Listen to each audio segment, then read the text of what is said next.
ناظرین، آپ دیکھ رہے ہیں ہمارا چینل علم کی بہار اور میں ہوں آپ کا ہوسٹ علی۔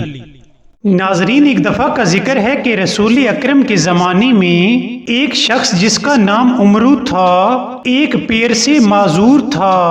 اس کے 4 بیٹے تھے جو نہایت بہادر تھے اور جنگ احد میں رسول اکرم کے ساتھ تھے۔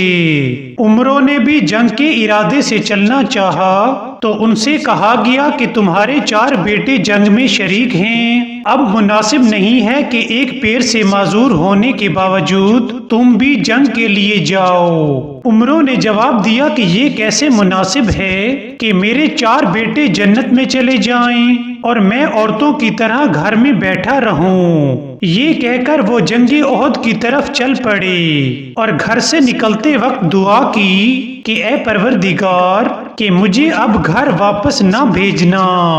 جب وہ خدمت رسول میں پہنچے تو آپ صلی اللہ علیہ وآلہ وسلم نے فرمایا کہ خدا نے تم سے احکام جنگ ساقط کر دیے ہیں۔ عمرو نے عرض کی کہ اب ایک پیر سے معذور ہونے کے باوجود میں جنت میں جانا چاہتا ہوں۔ تب وہ جنگ میں گئے اور جنگ و جدل میں اپنی جان دے دی۔ عمرو کے بعد ان کے ایک بیٹے بھی شہید ہو گئے اور ان کے ایک بھائی عبداللہ بھی شہید ہو گئے۔ عمرو کی زوجہ جنگ ختم ہونے کے بعد میدان احد میں آئیں، اپنے بھائی، اپنے شوہر اور اپنے بیٹے کی لاشوں کو اونٹ پر رکھ کر مدینے لے گئیں۔ راستے میں حضرت عائشہ کچھ عورتوں کے ساتھ پیغمبر اسلام کی خبر گیری کے لیے آ رہی تھیں۔ تب راستے میں عمرو کی بیوی سے ملاقات ہوئی تو انہوں نے رسول اکرم کے بارے میں پوچھا۔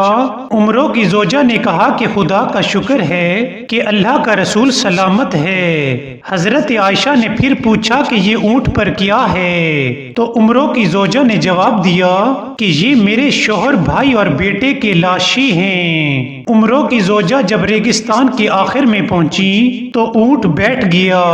لاکھ کوشش کرنے کے باوجود اونٹ اپنی جگہ سے نہ اٹھا، لیکن جب اونٹ کو احد کی طرف ہانکا گیا تو وہ ہوا کی طرح تیز رفتاری سے قدم آگے بڑھانے لگا۔ تب عمرو کی زوجہ پیغمبر اسلام کی خدمت میں حاضر ہوئیں اور تمام واقعہ بیان کیا۔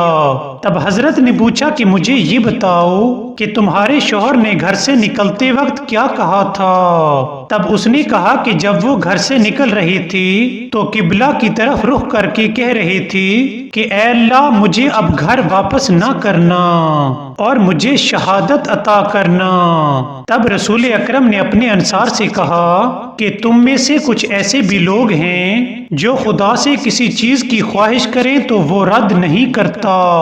ناظرین، اس واقعے سے ہمیں سبق ملتا ہے کہ ہمیں چاہیے کہ اپنی جان اور اپنا مال اللہ تعالیٰ کے لیے وقف کر دیں، کہ ہمیں چاہیے کہ اپنی جان اور اپنا مال اللہ تعالیٰ کے لیے وقف کر دیں، کہ ہمیں چاہیے کہ اپنی جان اور اپنا مال اللہ تعالیٰ کے لیے وقف کر دیں۔ ناظرین، اگر آپ کو ہماری ویڈیو پسند آئی ہو تو سبسکرائب کرنا مت بھولیے گا۔ Thank you.